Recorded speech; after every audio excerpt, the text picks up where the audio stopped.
भारत के लोकतंत्र में इतना बड़ा अन्याय या भारत के बाहर दुनिया में किसी भी देश में इतनी बड़ा समूह को नजरअंदाज नहीं किया गया। अगर हम इस्लाम की बात करते हैं तो दुनिया में कभी किसी मस्जिद के ऊपर, खासतौर पे भारत में भी किसी मस्जिद के ऊपर कोई एक्ट कानून नहीं बनाया गया। प्रतिबंध लगाए गए, रोक लगाई गई, पर एक्ट नहीं बनाया गया, कानून नहीं बनाया गया। भारत में किसी भी गिरजाघर, चर्च पर कोई कानून, एक्ट नहीं बना। प्रतिबंध लगे होंगे, रोक लगाई गई होगी। भारत में किसी भी मंदिरों पे कोई एक्ट नहीं बना, तो महाबोधि महाविहार पर यह एक्ट क्यों बनाया गया? ये सोचने वाली बात है कि महाबोधि महाविहार पे एक्ट क्यों बना। महाबोधि महाविहार, जबकि अगर आज की डेट में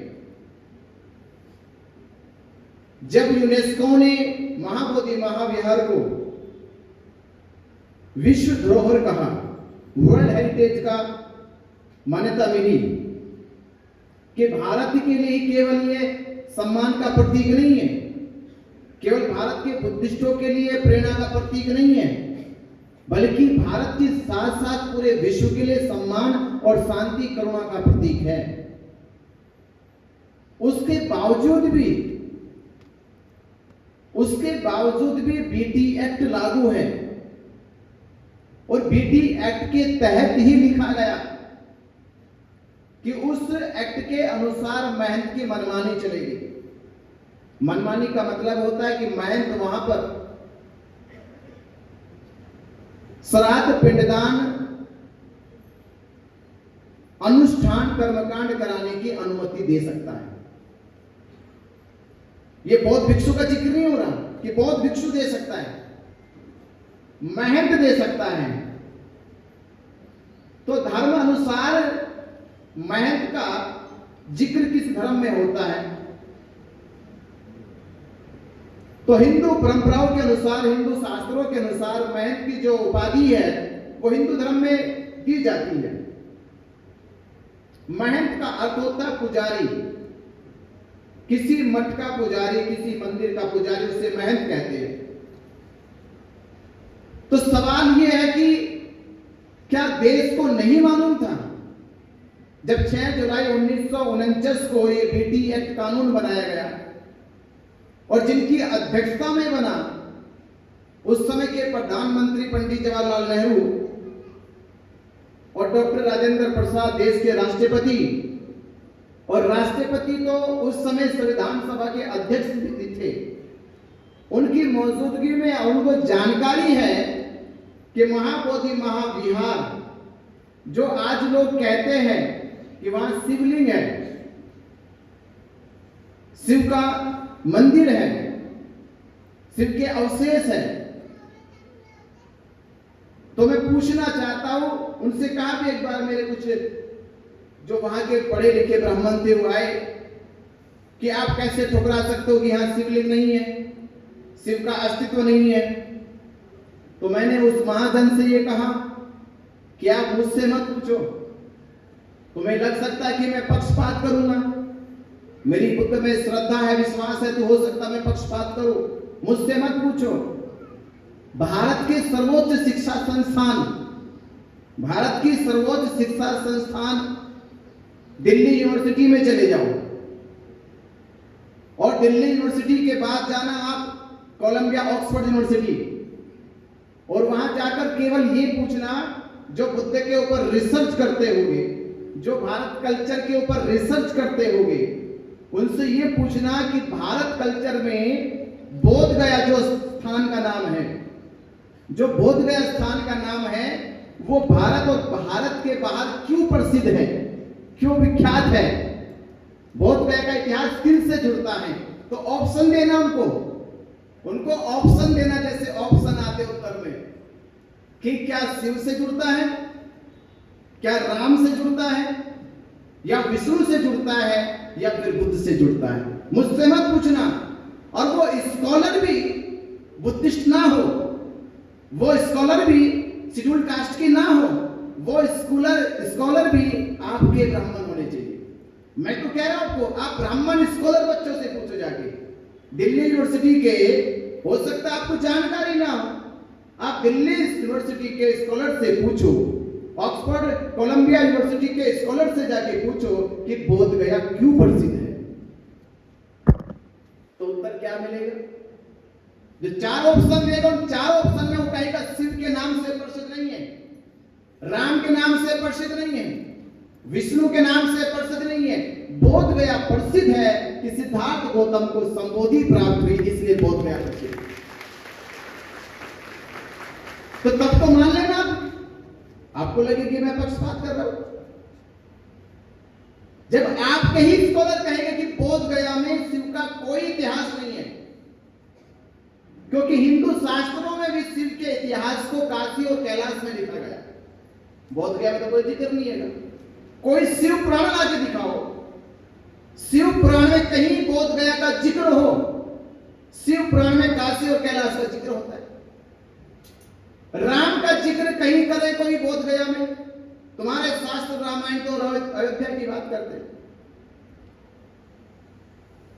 रही दूसरे विष्णु पद की बात, जहां महाबोधि महाविहार परिसर में वो लोग पिंडदान, पिंडा भराने का, श्राद्ध करने का जो कर्मकांड करते हैं, और जो आपने देखा था कि पहली बार जब महाबोधि महाविहार में उनसे ये सवाल पूछा गया कि महाबोधि महाविहार बौद्धों की आस्था और विश्वास का केंद्र है, दुनिया भर से बौद्ध लोग आते हैं ये सोचकर कि महाबोधि महाविहार जाएंगे, मन को शांति मिलेगी, थोड़ा सुकून मिलेगा, कुछ पल वहां रहेंगे तो तथागत बुद्ध के उस शांति में चिंतन कर सकेंगे। ऐसी आशा उम्मीद लेकर आता है। ये आशा उम्मीद टूट जाती है और दुनिया में किसी और गैर धार्मिक व्यक्ति की आस्था नहीं टूटती। मुसलमान जिस ख्वाब और सपने को लेकर मक्का मदीना जाते हैं वो वैसा ही पाते हैं। दूसरे धर्म के लोग गिरजाघर जाए, गुरुद्वारे जाए, वो जैसा सोच के जाते वैसा ही मिलता है। पर दुनिया में भारत के बुद्धिस्ट और दुनिया के बुद्धिस्ट जो सोच के जाते हैं बोध गया, महाबोधि महाविहार जाते हैं, वो उनको वैसा नहीं मिलता, वहां कुछ और मिलता है। वहां उनकी आंखों के सामने ही परिषद में पंडे पुरोहित पिंडदान, कर्मकांड, तमाम ऐसे आडंबर पूजाएं पाखंड करते हैं जिनको देखकर हर एक श्रद्धालु का, उपासक का मन विचलित हो जाता है। तो ये सवाल पूछा गया उनसे कि तुमको ये अनुमति देता कौन है, किसकी अनुमति से आते हो? मैंने भी इतना पढ़ा कि आपके पिंडदान श्राद्ध करने की जो परंपरा है, हिंदू शास्त्रों में पिंडदान और श्राद्ध करने की जो परंपरा है, मरने के बाद यहां से जो भोजन पार्सल किया जाता है, जो पार्सल करने की जो व्यवस्था है कि मरने वालों को जो भोजन ना मिला हो, भूखे मर गए हो, जो बिना खाना खाए चले गए, तो उनको खाना भेजने की जो व्यवस्था दी है वो बोध गया महाबोधि महाविहार से 15 किलोमीटर दूर उनका हेडक्वार्टर खुला वहां पे, विष्णुपद मंदिर। तो वहां पर पूरी रजिस्ट्री होती है कानूनी तौर पे, शास्त्रों के अनुसार, हिंदू धर्म के अनुसार। अगर किसी हिंदू की मृत्यु हो जाए, वो भोजन करके ना गया हो, भूखा ही मर गया हो, तो स्वर्ग या नरक तक भेजने के लिए विष्णुपद मंदिर को चुना गया। पर महाबोधि महाविहार तो नहीं है। तो महाबोधि महाविहार में किसकी अनुमति से आते हो? किसको यहां मोक्ष दिलाओगे, किसको यहां मुक्ति दिलाओगे? ये सब इसलिए होता है कि जब बीटी एक्ट बनाया गया तो बीटी एक्ट में महंत के इशारे पे ये सब कुछ लिखा गया, महंत के इशारे पे लिखा गया। 1949 में भारत में बौद्ध समाज नहीं था, जो ये जान सके कि डीटी एक्ट का कानून क्या है, इसमें क्या क्या शर्तें बनाएंगे, क्या क्या इसमें नियम बनाएंगे। पर आज बौद्ध समाज है, बौद्ध समाज को पता है कि बौद्ध परंपराओं का, शिक्षाओं का, संस्कारों का कैसे पालन होता है, ये माइंड को नहीं पता। और खास बात उनके लिए एक और कहता हूं मैं, मेरी बात इसलिए उनको बड़ी बुरी लगी, मैंने कहा कि आज से 8वीं सदी में जब शंकराचार्य चला, हिंदू धर्म का सबसे सिरमौर, जिसको हिंदू धर्म में सिरमौर माना जाता है, वो शंकराचार्य है। 8वीं सदी में शंकराचार्य जब अपनी यात्रा निकालते केरला से जम्मू कश्मीर से कन्याकुमारी तक की, तो उनकी यात्रा में पहला एजेंडा या उद्देश्य था कि वो भारत में फैली बौद्ध विरासत संस्कृति को मिटाना चाहते थे। उनका पहला उद्देश्य था। और वो अपने लोगों से कहते थे, हे, खास तौर पे ब्राह्मणों का जिक्र लेते हुए कि हे ब्राह्मणों, अगर हत्या हो जाए तुमसे, ये पाप मुक्त किया जा सकता है, यानी इसके अपराध से बच जाओगे। ऐसे अनुष्ठान है, ऐसे कोई विधि है कि इसके पाप से बच सकते हो। अगर चोरी डकैती हो जाए आपसे, तो इसके भी पाप से, अपराध से मुक्त हो सकते हो।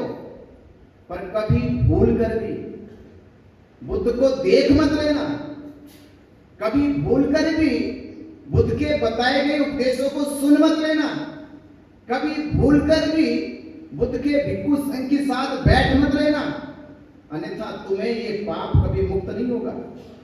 ऐसा डरा के चले गए। और अगर ऐसी गलती हो भी गई तो 7 जन्मों तक नरक भोगना पड़ेगा। इसका मतलब ये कि आप लोगों को तो आपके शंकराचार्य बुद्ध की परछाई से भी दूर रहने के लिए कहते थे, क्योंकि उनको मालूम था कि बुद्ध ने जो कहा है वो निमित्ती कहा है, अपना सब कुछ कहा है। वो शास्त्र के पक्षधर नहीं थे, वो शाश्वत के पक्षधर थे। उन्होंने शास्त्र को नहीं माना, बुद्ध ने शाश्वत को माना। और शाश्वत मनुष्य के निमित्ती होता है, जो उसमें निर्मित हो जाए, जो उत्पन्न होता है। बौद्धों की विशेषता यही तो है। बौद्धों की विशेषता ये नहीं कि हम कितने परंपरावादी हैं, बौद्धों की विशेषता यह है कि हम कितने विस्तारवादी हैं, हमारा विस्तार क्या है। बौद्धों की विशेषता को समझने के लिए आपको मैं एक उदाहरण समझा रहा हूं कि संसार में बौद्ध क्यों विशेष होते हैं। एक कुआं होता है, एक तालाब होता है, दोनों को जानते हो?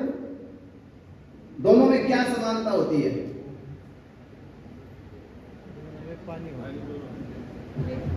पानी होता है। इतनी देर लगी सोचने में, इसका मतलब बौद्धों की विशेषता भी पैदा नहीं होती। दोनों में विशेषता, दोनों में समानता यह होती है कि उसमें पानी होता है।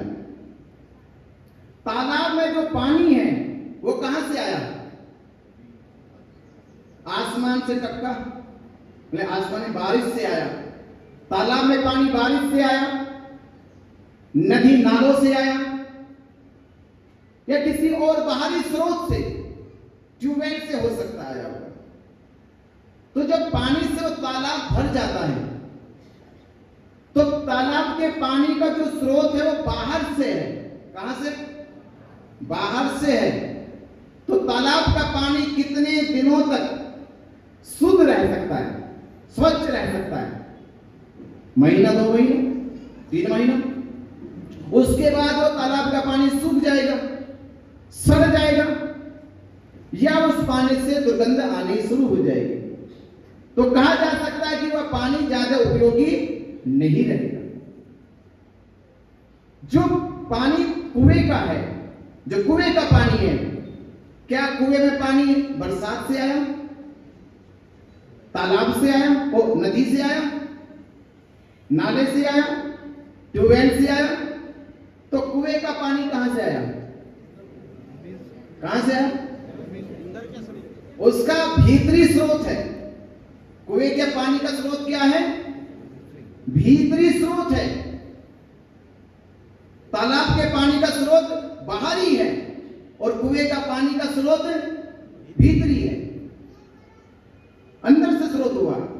तो बौद्धों के अलावा दुनिया में जितने भी संप्रदाय धर्म हैं, कुआं और तालाब की भांति फर्क है इतना।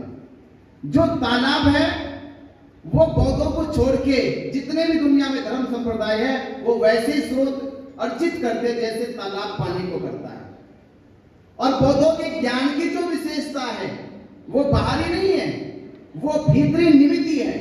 वो उत्पन्न करते हैं, इकट्ठा नहीं करते कि संसार में जो ज्ञान है उसे इकट्ठा करो, बल्कि बौद्ध उत्पन्न करते, निमित्त करते, अपनी निर्मितता का कर्ता होते। वो कुएं की तरह होते जो सदैव बरकरार रहते हैं। इसलिए सिद्धार्थ गौतम संबुद्धि को प्राप्त करते हैं। शास्त्र नहीं पढ़ते, शास्त्र विद्या नहीं बोलते, वो अपनी अनुभूति की आत्मिक विद्या को बोलते। तो ये बात उस समय के शंकराचार्य, पंडित पुरोहितों और तमाम ऐसे आडंबरी धर्म प्रचारकों को चुभने लगे कि बुद्ध की वाणी ने सभी शास्त्रों को ध्वस्त कर दिया, शास्त्र झूठे होने लगे। तो बुद्ध की विचारधारा, बुद्ध के दर्शन के खिलाफ पूरे देश और दुनिया में यह माहौल बनाया गया कि बुद्ध संस्कृति को मिटाओ। तो भारत में शंकराचार्य ने बीड़ा उठाया था और उन्होंने पूरी ताकत से, पूरी संगठित होकर बौद्ध विरासतों को कब्जाने का, दफनाने का काम किया। कुछ पे कब्जा करा, कुछ को दफना दिया। उसके बाद से आज तक बौद्धों की संस्कृति विकसित नहीं हुई। बौद्धों की संस्कृति सभ्यता के 4 आधार थे। कितने आधार थे? 4 आधार। पहला शिक्षा, दूसरा संस्कार, तीसरी संगति और चौथी संस्कृति। यानी शिक्षा, उनके शिक्षा का स्तर अलग होता था, वो अलग प्रकार से सोचते थे। एक बौद्ध समाज बनाने का सबसे बड़ा कारण समझना, अगर उसके सोचने का स्तर बड़ा अलग हो, बड़ा ही सूझबूझ वाला हो। ऐसा नहीं कि किसी ने कहा पीछे से और आप चल पड़े आगे को। उसकी दृष्टि में, उसकी प्रज्ञा में विश्लेषण और चिंतन होना चाहिए।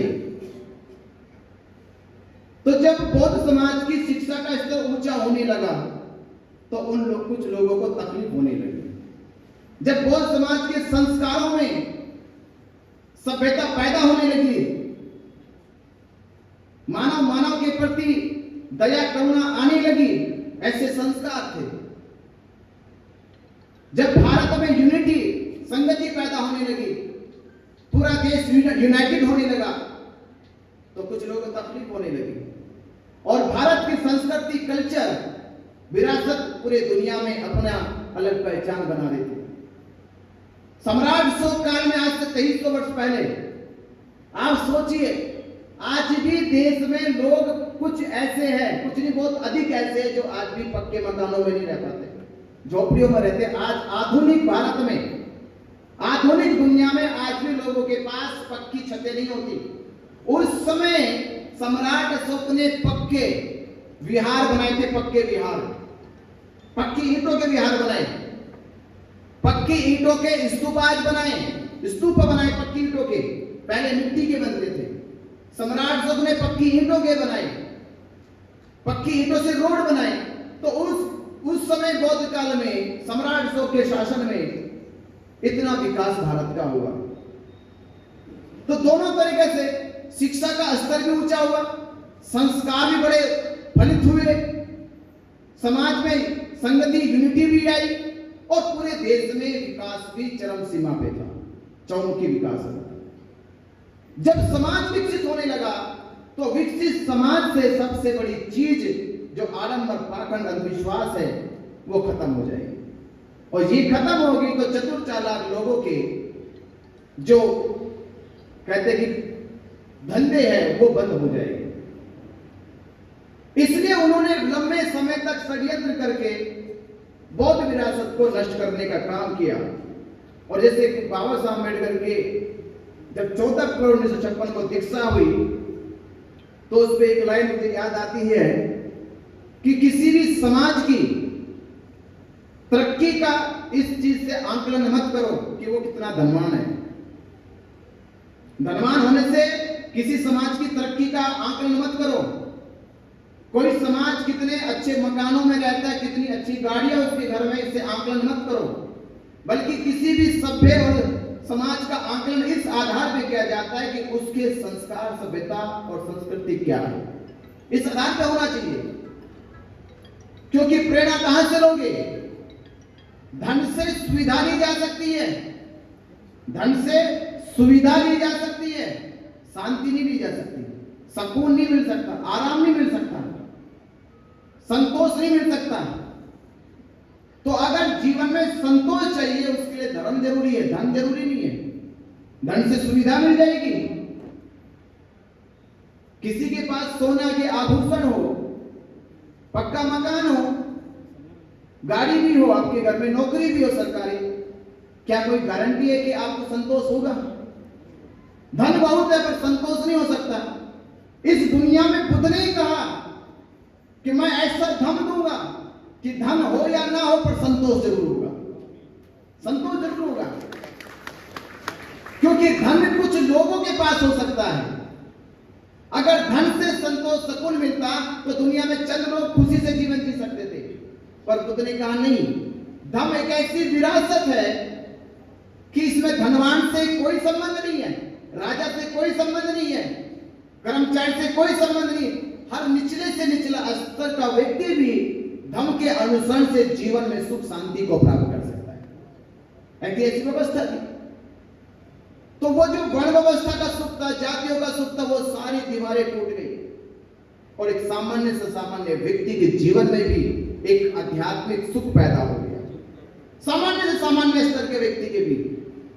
तो ये बात कुछ बड़े लोगों को करने लगी, तो ये धीरे धीरे धीरे धीरे बड़े लंबे परिवर्तन में बौद्ध विरासत मिटने लगी। और आज वर्तमान में यही बात हुई कि लूटी संस्कृति हमारी दासहीन बनाया था। किसी समाज को गुलाम कैसे बनाओगे? कि लूटी संस्कृति हमारी दासहीन बनाया था, बहू बेटी और बच्चों को घर के बाहर जलाया था। आंखों से टपके आंसू, कोई फरियाद सुन ना पाया था। होता रहा शोषण हमारा, कोई अल्लाह ईश्वर देवी देवता भगवान आया था। अरे लिया जन्म भीम ने जगत में, पढ़ लिख कर अनूठा ज्ञान पाया था। तोड़ मनवादी जंजीरों को इस देश के शोषित पीड़ित समाज को आजाद कराया था। बाबा साहब अम्बेडकर ने अपना संकल्प पूरा किया। इकलौते थे, इकलौते उस समय 1916 में संकल्प लेते कि अगर मैं भारत के इन दीनहीन समाज को गुलामी की जंजीरों से मुक्त नहीं कर पाया, अगर नहीं कर पाया वो पीड़ा, जब बाबा साहब अम्बेडकर को क्लास के बाहर बैठने में मजबूर कर दिया जाता था और पूरा दिन बिना पानी पिए पढ़ते थे, और एक दिन प्यास इतनी लगी कि उनको चक्कर आने लगे। घर पे गए, माता बीमारी से कहा कि मैं ऐसे रोज नहीं पढ़ पाऊंगा, रोज प्यासा रखा जाता है, मुझे पानी तक नहीं देते। क्या मुझ में और उनमें कोई अंतर, कोई भेद है? मैं भी मनुष्य हूं, वो भी मनुष्य है, तो मुझसे पानी पीने के मटके के साथ भेदभाव क्यों किया जाता है? तो माता बीमारी कहती है मनुष्य होने का भेद नहीं है, हमारे साथ जाति होने का भेद है। उनकी जाति अलग है, हमारी जाति अलग है। शकलों का भेद नहीं है, इंसानों का भेद नहीं है, जातियों का भेद है। तो उस समय बाबा साहब अम्बेडकर जी भी कहते थे कि मैं प्यासा रहकर पढ़ूंगा, पर मैं जब बड़ा होऊंगा मैं नहीं चाहूंगा कि मेरे आने वाले बच्चे बाद वो प्यासे रहकर पढ़े। मैं ऐसी व्यवस्था करूंगा कि मटके का पानी तो छोड़ो, वो आरओ का पानी पिएंगे, वो फिल्टर पानी पिएंगे, वो मांग के नहीं पिएंगे, वो घर में लगा के पिएंगे। बाबा साहब अम्बेडकर के बचपन का भी संकल्प, इसलिए 14 तालाबों को आज मुक्त करो इसे। तो 1916 में अपने से कहते बाबा साहब अम्बेडकर कि अगर मैं अपने समाज को उस गुलामी की जंजीरों से मुक्त नहीं करा पाया तो शायद मरते समय मैं अपने आप को माफ नहीं कर पाऊंगा। वो संकल्प बाबा साहब अम्बेडकर ने अगले 40 सालों में पूरा करके दिखा दिया और एक के बाद एक किया। 40 सालों में जो लड़ाई बाबा साहब डॉक्टर अम्बेडकर जी ने लड़ी वो नहीं हारी। वो आज लड़ाई जो महाबोधि महाविहार की ये क्यों पैदा हो गई? क्योंकि बाबा साहब डॉक्टर अम्बेडकर जी ने 13 अक्टूबर 1935 में नासिक की सभा में कहा था, मैं हिंदू धर्म में पैदा हुआ ये मेरे बस की बात नहीं थी, पर मैं इस धर्म में मरूंगा नहीं, ये मेरे बस की बात है। ये बात उन लोगों को पता चली, उन लोगों ने बाबा साहब अम्बेडकर जी की सोच पे सोचना कंघाना शुरू कर दिया कि बाबा साहब अम्बेडकर जी किस धर्म की ओर जाने वाले हैं। तो पता चला कि वो बौद्ध धर्म स्वीकार करेंगे। तो बौद्ध धर्म स्वीकार करेंगे तो इसको ऐसे समझे कि दुनिया में कोई आदमी मुसलमान हो जाए तो वो कहां जाना पसंद करेगा? कहां जाना पसंद करेगा? Mecca Medina. उसका पहला ख्वाब सपना होगा कि वो मुस्लिम धर्म कबूल करने के बाद सबसे पहले कहां जाए? मक्का मदीना जाए। कोई ईसाई हो जाए तो उसका ख्वाब होगा सबसे पहले वो यरूशलेम या वेटिकन सिटी के चर्च में चला जाए। अगर कोई सिख हो जाए तो वो अमृतसर के गुरुद्वारा मंदिर चला जाए। एक धार्मिक व्यक्ति की प्रवृत्ति होती है, जिस धर्म को स्वीकार करता है उस धर्म के प्रमुख केंद्र पर जाना चाहता है। ये उसका खिंचाव है, उस धर्म के केंद्र का ये आकर्षण होता है। तो बाबा साहब अम्बेडकर बौद्ध हो जाएंगे और लाखों अनुयायी बौद्ध बनेंगे तो लाखों अनुयायी अपने बौद्ध तीर्थ स्थलों पे कहां जाएंगे? बौद्ध गया जाएंगे, सारनाथ जाएंगे, कुशीनारा जाएंगे, कपिलवस्तु जाएंगे, लुम्बिनी जाएंगे। तो जितने भी बौद्ध स्थल है वो वहां जाएंगे। तो बाबा साहब अम्बेडकर की ये बात उनको पता चल गई। बाबा साहब अम्बेडकर संविधान सभा में पहुंच गए, संविधान लिखना शुरू कर दिया।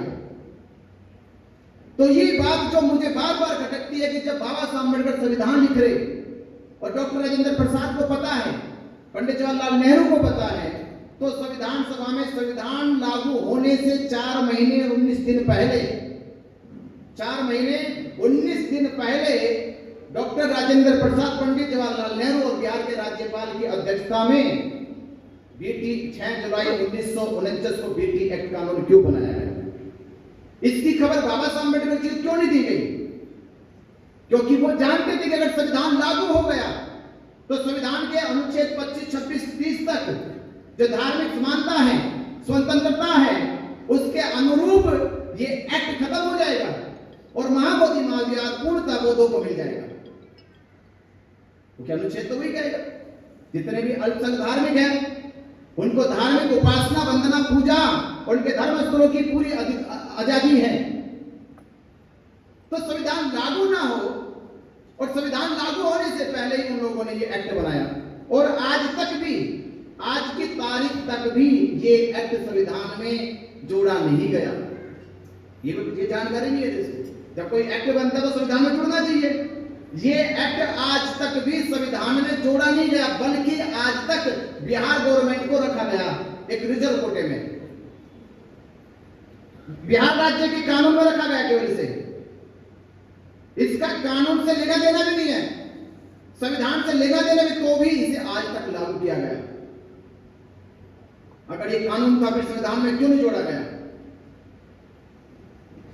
तो एक तो जोड़ा नहीं गया, दूसरा संविधान के आर्टिकल 13 में जब ये कह दिया गया कि संविधान लागू होने से पहले जो एक्ट कानून बनाए गए पहले, अगर वो संविधान के किसी भी कानून का कहीं भी कोई उल्लंघन करता है, किसी भी फंडामेंटल राइट्स का उल्लंघन करता है, मानवाधिकार का उल्लंघन करता है, तो संविधान से पूर्व के जो भी कानून है उनको रद्द कर देना चाहिए।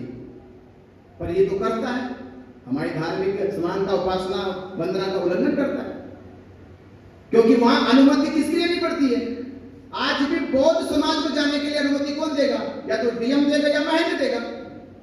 तो हम आजादी से भी उपासना, वंदना नहीं कर सकते। हम किसी के निर्देश में करेंगे, उसका निर्देश पास होगा तो हम महाबोधि महाविहार में वंदना कर सकते हैं। इसका मतलब ये कि बौद्ध समाज की पूजा वंदना भी अभी किसी के अधीन है। तो ये गैर कानूनी तरीके से आज तक इस एक्ट को जिंदा रखा गया। तो ये जानकारी थी जो अभी तक बौद्ध समाज को नहीं हुई, मालूम नहीं पड़ी। उन्होंने जब ये पिटीशन दायर किया था सुप्रीम कोर्ट में, जिसके रेफरेंस पे इन्होंने ये एक्ट बनाया, तो उन्होंने रेफरेंस दिया था कि भगवान बुद्ध विष्णु के अवतार हैं, इसलिए हमें अधिकार है। उन्होंने क्या कहा? भगवान बुद्ध विष्णु के अवतार हैं। तो मैं कुछ आपको तारीखें बता रहा हूं कि उनके उस झूठ को पहले तो हम बाबा साहब अम्बेडकर के पैरवी में इनको खत्म करना चाहिए कि बाबा साहब के लिखे संविधान को संविधान सभा में 389 संविधान सदस्यों ने मोहर लगाई कि बाबा साहब अम्बेडकर जी का लिखा संविधान सही है, मोहर लगाई। और भारत के संविधान को भारत के राष्ट्रपति मानते हैं, प्रधानमंत्री मानते हैं, देश के समस्त राज्यों के मुख्यमंत्री मानते हैं, देश के सुप्रीम कोर्ट के जज मानते हैं कि संविधान सही है। तो जब संविधान सही है तो संविधान को लिखने वाले बाबा साहब अम्बेडकर जी पे शक नहीं किया जा सकता, उनकी विद्वानता पे, उनके ज्ञान पर, उनकी सोच पर शक नहीं किया जा सकता। अगर वो देश को संविधान सही दे सकते हैं तो वो ये भी दे सकते हैं कि जिन लोगों ने कहा भगवान बुद्ध विष्णु के अवतार हैं, जिन्होंने कहा उनका स्तर क्या है, उनकी हैसियत क्या है कि आप उनकी बात को सच मान रहे, जिन्होंने ये बात कही उनके सोचने का स्तर क्या है, और बाबा साहब अम्बेडकर जिन्होंने देश को संविधान दिया उनके सोचने का स्तर क्या है। तो सोच के आधार पर भी बाबा साहब अम्बेडकर जी की बात मान लेनी चाहिए, क्योंकि बाबा साहब अम्बेडकर ने 22 प्रतिज्ञाओं में कहा था कि ब्रह्मा विष्णु महेश को मैं ईश्वर नहीं मानूंगा, पहली बात है। और दूसरी बात में ये कहा कि भगवान बुद्ध विष्णु के अवतार हैं, ये कोरा झूठा भ्रम और जालसाजी है, भगवान बुद्ध विष्णु के अवतार नहीं है। तो ये बात बाबा साहब अम्बेडकर कह रहे, और वो कह रहे जिन्होंने भारत को संविधान दिया है, तो उनकी बात मानी जानी चाहिए, क्योंकि उनकी बात के आधार पर तो संविधान को भी माना गया, उनकी बात के आधार पर तो 389 सदस्यों ने मोहर लगाई थी। यानी बाबा साहब की बात का वजूद 389 लोगों के बराबर है। अगर बाबा साहब ने ये कहा कि भगवान बुद्ध विष्णु के अवतार नहीं है तो नहीं है, उनकी बात को माना जाना चाहिए। दूसरा आधार 17 फरवरी 2002 में सारनाथ के अंदर उस समय के शंकराचार्यों को बुलाया गया और ये डिबेट कराई गई कि ये सिद्ध करके जाए कि भगवान बुद्ध विष्णु के अवतार है या नहीं है। तो उस समय सत्यनारायण गोयनका जी और वो सारनाथ के बौद्ध भिक्षुओं के साथ बैठकर वो डिबेट हुई। 3 दिन डिबेट चली और 3 दिन डिबेट के बाद उन्होंने चिट्ठी लिखी कि हम ये मानते हैं कि कुछ आदिकाल में कुछ लोगों ने ये भ्रम फैलाया, झूठ फैलाया कि बुद्ध विष्णु के अवतार हैं। आज हम ये बात मानते हैं और ये बात को स्वीकार भी करते हैं कि हम लोगों के द्वारा ये झूठा प्रचार किया गया, भगवान बुद्ध विष्णु के अवतार नहीं है, बौद्ध धर्म अलग है और हिंदू संस्कृति अलग है। ये एविडेंस किया उन लोगों ने। मैं शंकराचार्य का जिक्र भी करता क्योंकि वो हिंदू धर्म का सिरमौर है, उनके ऊपर कोई दूसरा होता ही नहीं, वो सबके ऊपर होते हैं, वो जो कहते हैं कि वो अटल है। और तीसरा आधार ये, जैसे मैं कहता हूं, उन्हीं से कहता हूं भाई तुमने राम को अवतार माना तो रामायण पढ़ाई, राम को अवतार माना तो रामायण पढ़ाई, कृष्ण को अवतार माना तो महाभारत गीता पढ़ाई। तुम बुद्ध को अवतार मानते हो और बुद्ध के धम्म त्रिपिटक को पढ़ाते नहीं हो।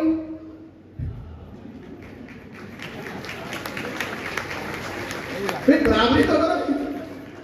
जब राम के रामायण पढ़ा सकते हो, कृष्ण की गीता पढ़ा सकते हो, तो बुद्ध का त्रिपिटक क्यों नहीं पढ़ाते?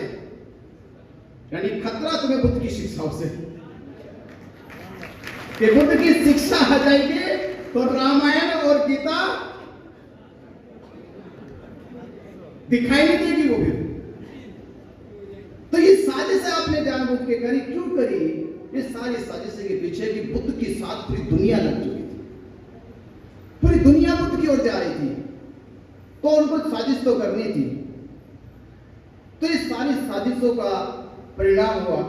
तो बाबा साहब अम्बेडकर ने जब ये घोषणा हुई कि मैं हिंदू धर्म में पैदा हुआ, ये मेरे बस की बात नहीं थी और मैं इसमें मरूंगा नहीं, तो उन लोगों ने सोचा कि पूरा बौद्ध समाज बौद्ध में आ जाएगा, उससे पहले ये एक्ट बना लो और महाबोधि महानगर को अपने अधीन कर लो।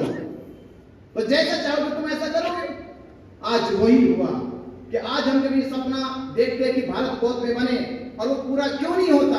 वो इसीलिए पूरा नहीं होता है क्योंकि जिस प्रकार मैं उदाहरण देता हूं, अगर किसी विशाल पेड़ की जड़ों को काट दिया जाए या काटने के बजाय जड़ों में दीमक लग जाए तो वो पेड़ कभी भी हरा भरा नहीं हो सकता, वो फैल नहीं सकता। तो बौद्धिक धर्म की जो जड़ है वो महाबोधि महाविहार बोध गया है, वही तो केंद्र है, वही तो सेंटर है हमारे विश्वास का। और वहां पर हम नहीं है, केंद्र में ही हम नहीं है।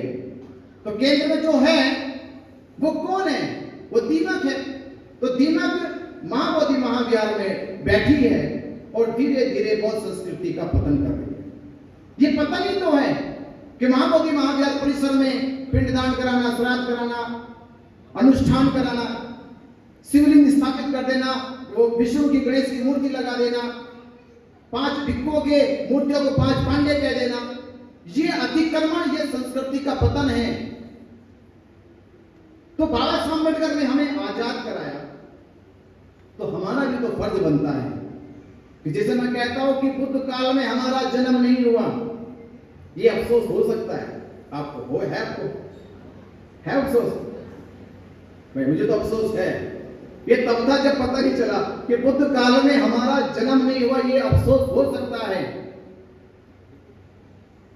बुद्ध की बात हमने नहीं सुनी, बुद्ध को हमने नहीं देखा, ये अफसोस हो सकता है। ये कमी खलती है हम सबको।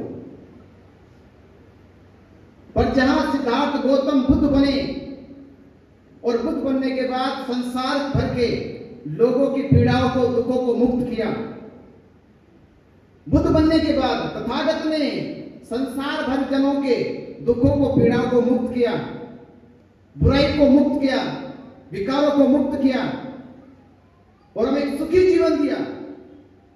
तो आज हम धन्य हैं। जो अफसोस कर रहे थे वो आज धन्य हैं कि 134 साल तक जो लड़ाई लड़ी जा रही थी और वो 134 साल में क्यों नहीं जीती गई? हो सकता है कि ये लड़ाई इस समय की पीढ़ी के कंधों पे आनी थी। तो आज आप धन्य हैं कि आपको इतना महान और पवित्र काम करने के लिए चुना गया कि भले बुद्ध काल में जन्म ना हो पर बुद्ध विरासत के लिए हमें चुना गया। इससे बड़ा और जीवन धन्य क्या हो सकता है कि हम महाबोधि महाविहार की मुक्ति के लिए लड़ाई लड़ रहे हैं और ये लड़ाई जीतेंगे। और इसलिए जीतेंगे क्योंकि इस बार इस आंदोलन की गति तीव्र इस कारण हो गई क्योंकि इस आंदोलन में बाबा साहब डॉक्टर अम्बेडकर की सोच को लेकर जो लोग जुड़े हैं और वो भ्रम खत्म हुआ उन सामंतवादी लोगों का जिन्होंने अनागारी धम्मपाल को भारत में बदनाम करने की कोशिश की थी।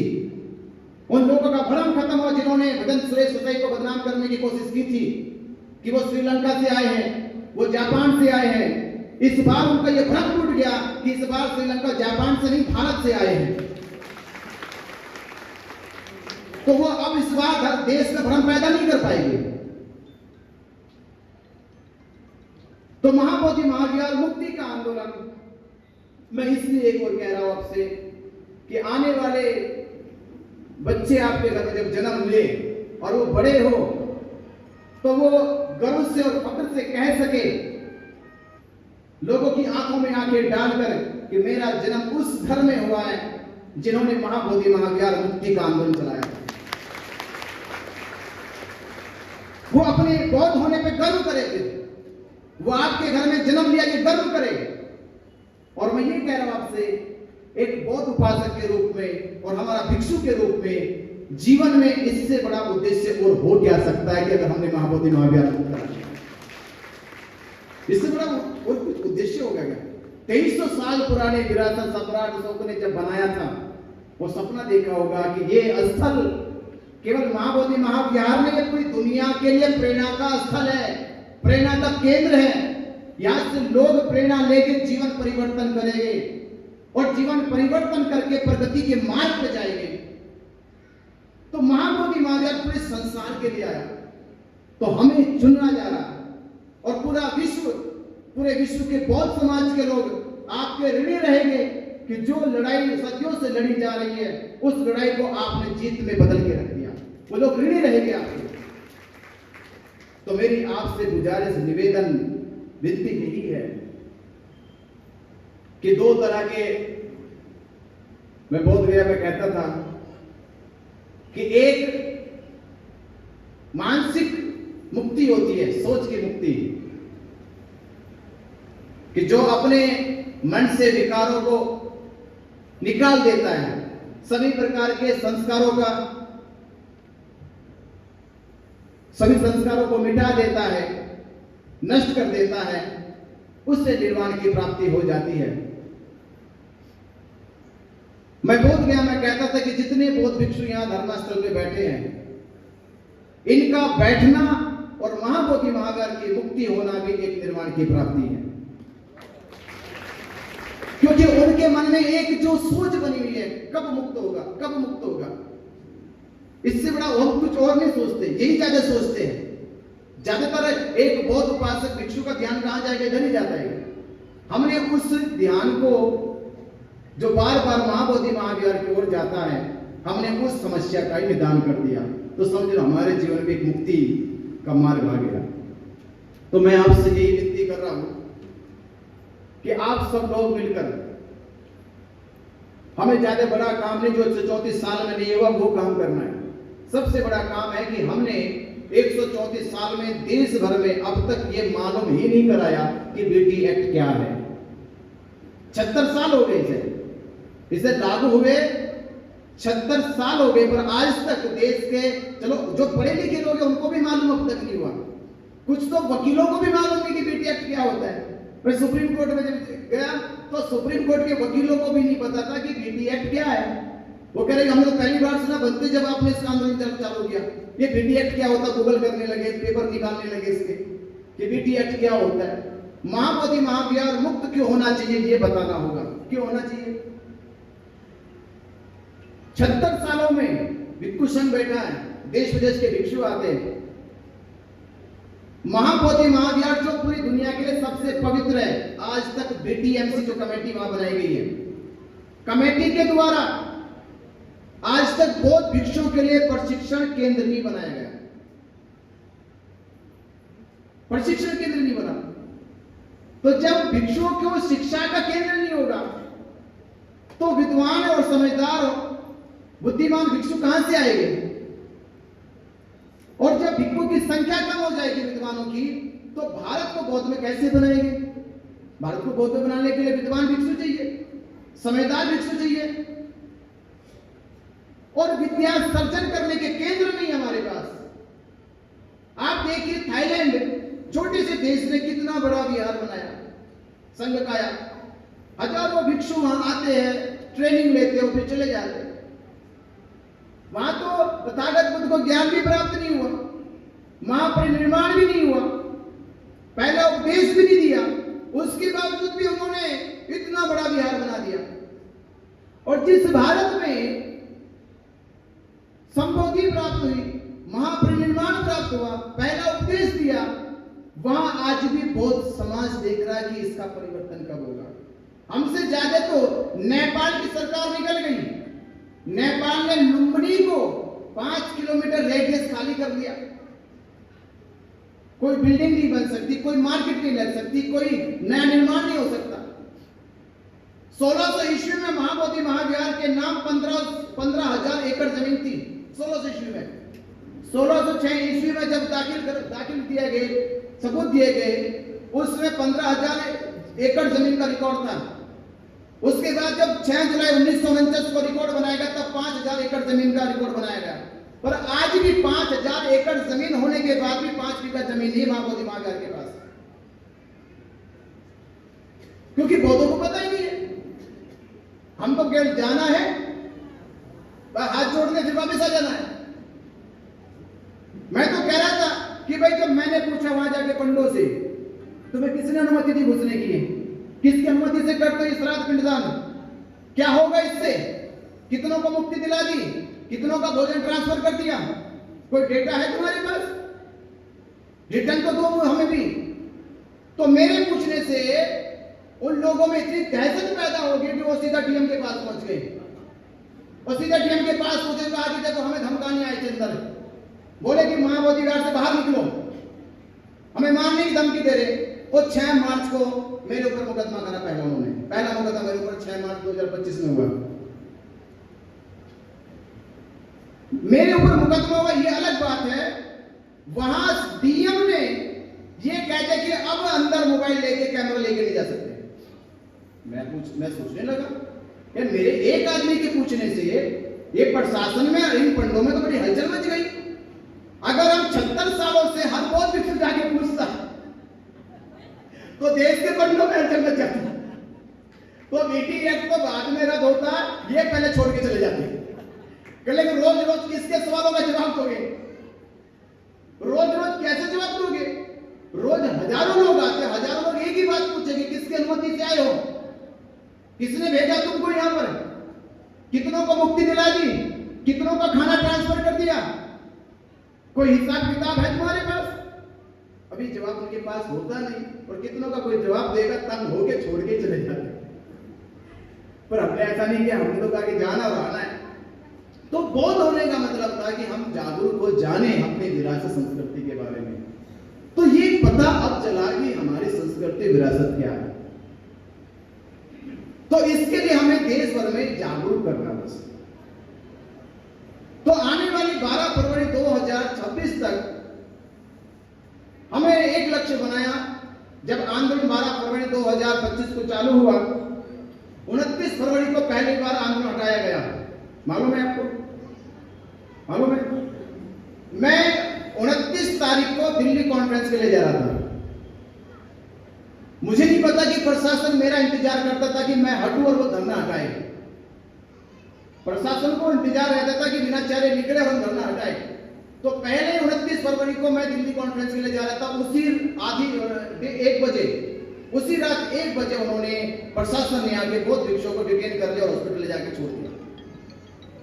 मुझे फोन गया, मैं वापस फिर आया, सुबह पहुंचा, और सुबह पहुंच के हमने फिर धरना स्थापित करा दिया।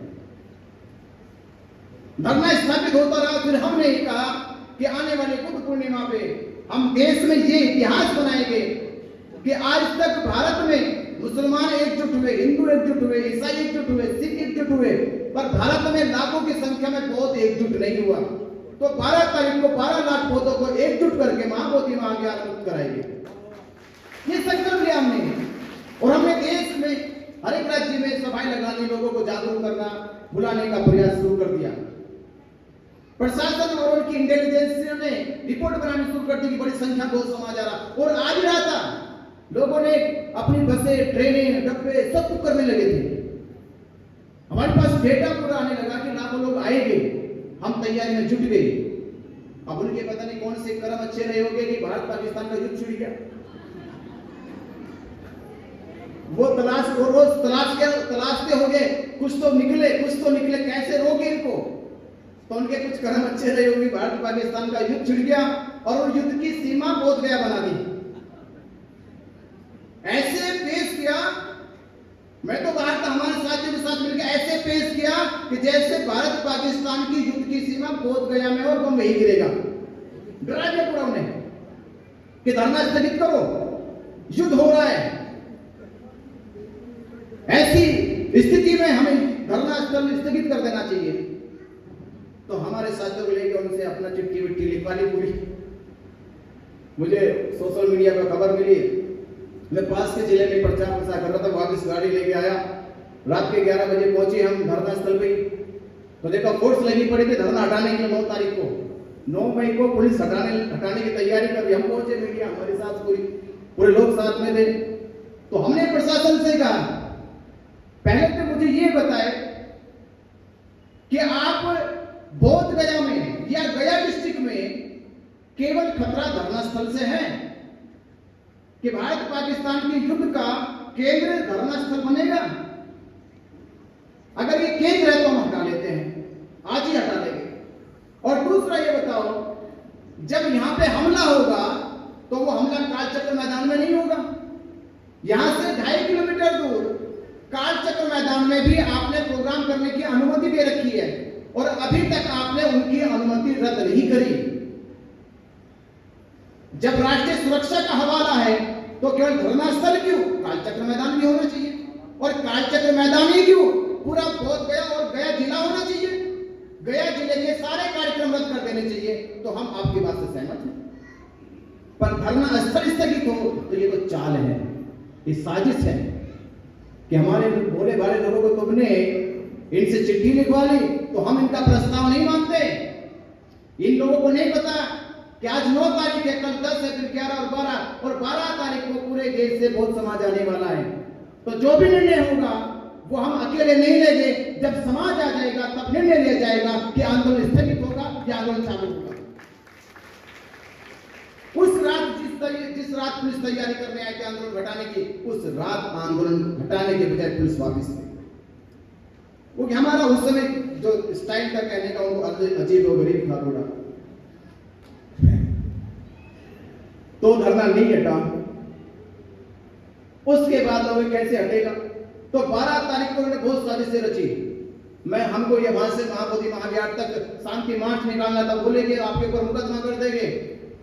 मैंने कहा मुकदमा पहले भी कर चुके, एक और कर दो। पहले भी तो कर चुके, एक बार और करो। पर हम शांति मार्च निकालेंगे, महाबोधि महाविहार जाएंगे, महावंदना करेंगे। और हम गए।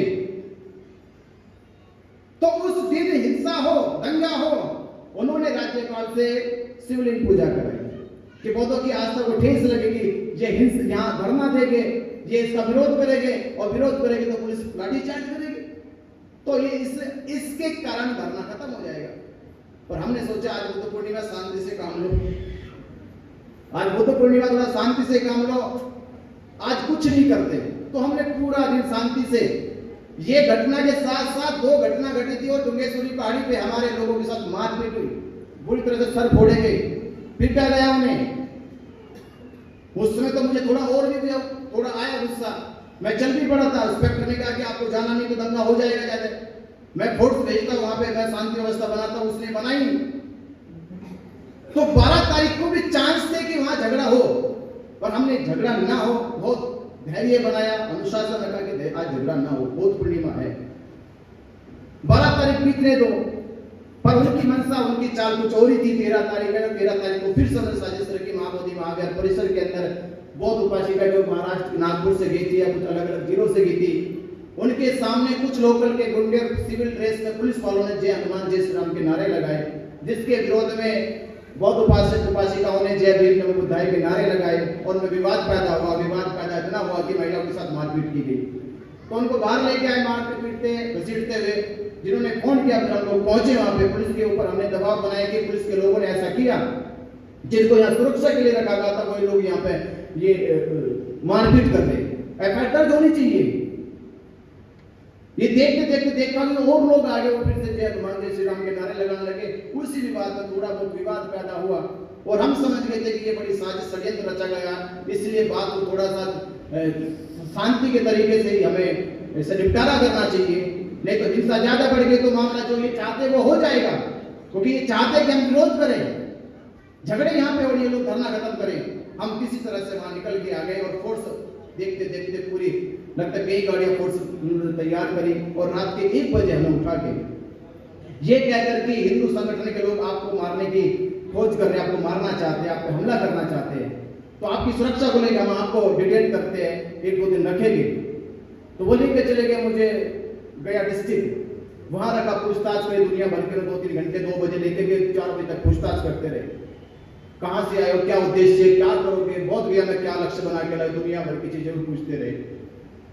तो सुबह पता चला कि उन्होंने तो बहुत 2-3 मुकदमे करके फर्जी बना के जेल भेज दिया। तो जेल हम चले गए, ये बस हमारी कमी रह गई, क्योंकि प्रशासन को पता था कि जब तक ये नहीं हटेंगे तब तक धरना नहीं हटने का, और वो हटा ही नहीं जब तक हम तब तक धरना हटा नहीं सके।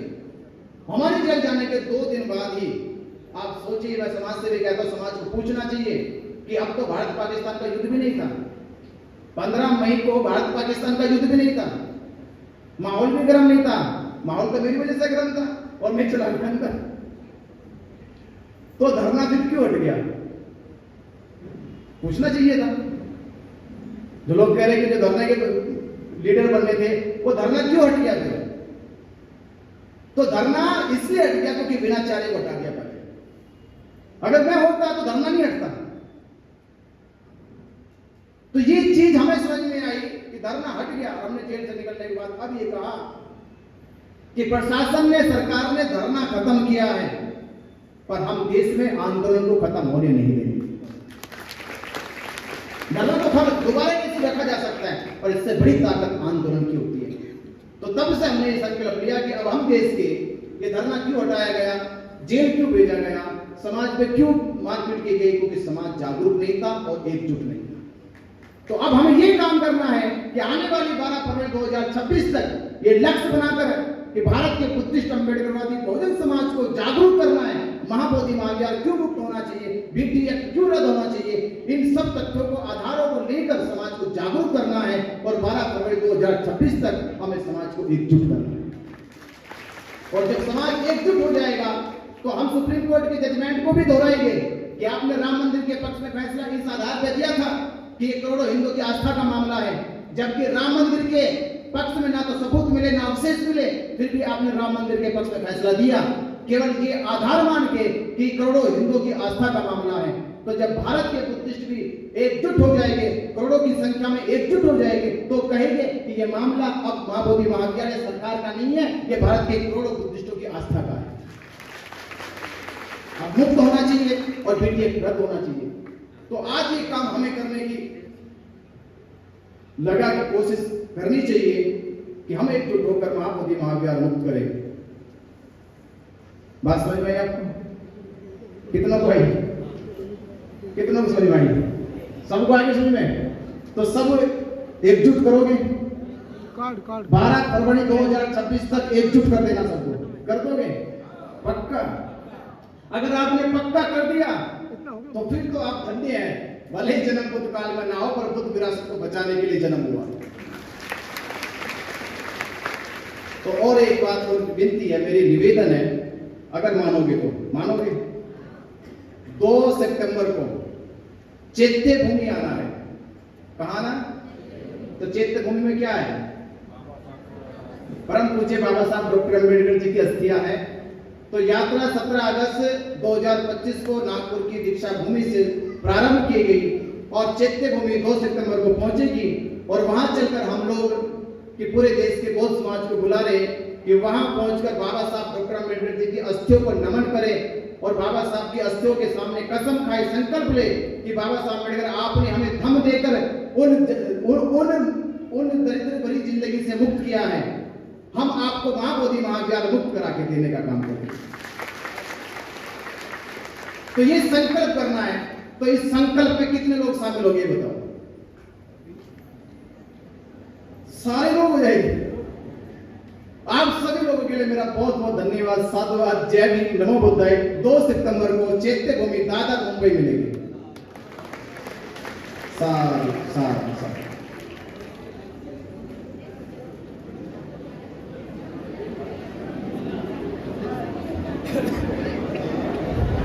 धन्यवाद भंतेजी। खरंच असं भंतेजीने या ठिकाणी आपल्याला जे आव्हान केलेलं आहे, ज्या पद्धतीने सांगितलेलं आहे महाबोधी महाविहार मुक्तीसाठी, तुम्हाला एक गोष्ट सांगतो, भंते विनाचार्य यांनी तब्बल 68 दिवस कारावास भोगलेला आहे. किती दिवस? 68 दिवस कारावास भोगलेला आहे. जेलमध्ये होते आपल्या महाबोधी महाविहार मुक्तीच्या आंदोलनाकरिता आणि ते प्रचंड